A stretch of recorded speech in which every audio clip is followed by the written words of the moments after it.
Hey everybody, Joy Vertz here, and today I want to talk to you about ways to get really big orders from clients.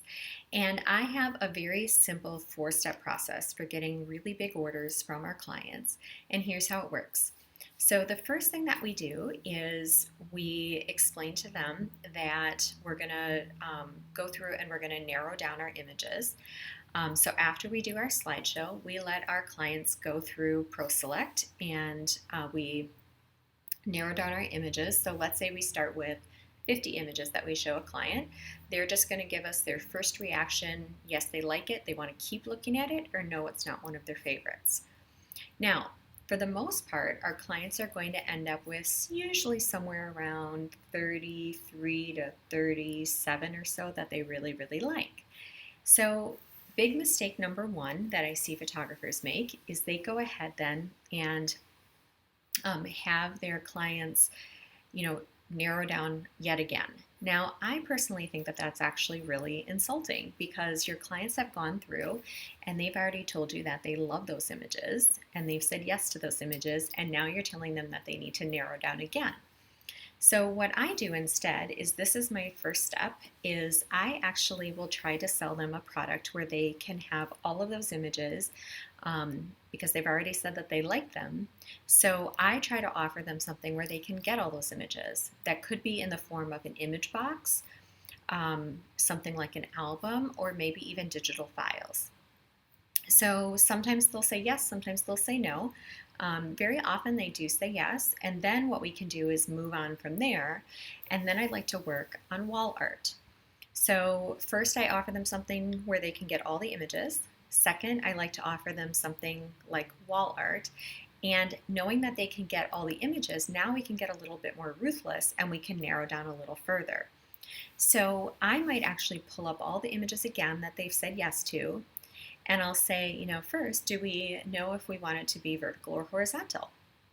And so they'll say, oh, for the spot that I'm looking at, it needs to be vertical. So I'll be like, great. So I'll pull up, I'll ask them actually to maybe pull up their 5 to 6 favorites, and I'll pull just those 5 to 6 on the screen. Now, I don't actually narrow out any additional ones. I just pull up the ones that are their most favorites. So then I'll pull all those up so they can see all of them at once, and I'll have them do, maybe some comparison if they want to.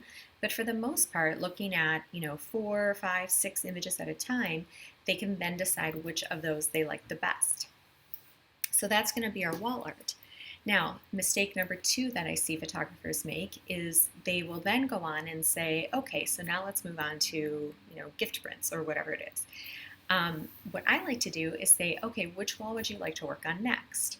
Now, sometimes they'll say, nope, I'm good. But very often they'll be like, I do have this extra wall in my bedroom I'm always looking for something for. So if you make the suggestion, that it could end up in a multiple wall art sale. So then we would go through the same process of, finding the appropriate image for that. Now keep in mind, if I would have actually narrowed out and taken more images out versus just pulling up, their 5 or 6 favorites, now it's going to look like they have a lot less yeses. So we go back to, again, the whole set of all of them, and I'll be like, well, let's, pick your 5 or 6 that you want to consider for the bedroom. And I keep doing this process until they're done with wall art. Then I'm going to move on to gifts. So this is going to be small prints. Gifts for grandparents. It could be even things, small prints for around the home or desks or things like that. So I work on small prints next. And then the very last, the fourth step, is an oh, by the way product. And the oh, by the way product is one of those things that works sometimes, not all the time, but it's usually something that's kind of an afterthought product. So it would be something like holiday cards, maybe a small duplicate album if they've ordered an album. Maybe it's going to be a small little, panel image that has multiple images on it. And this could be something like, oh, by the way, you mentioned that you have, a grandparent that doesn't have a lot of wall space, but she would really love, more than one image of your child. You might want to consider X, Y, and Z, and maybe it's a small panel.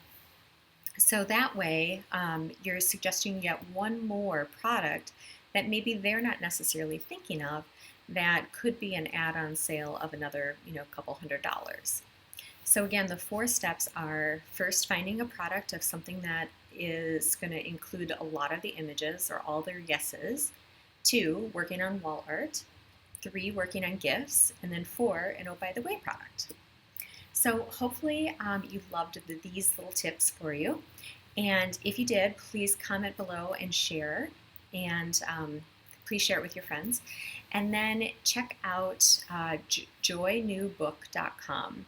So again, it's joynewbook.com. It's a book that has all different kinds of ideas on how to get high ticket clients. And it's only $5.60, so it's a great deal. And it's at joynewbook.com.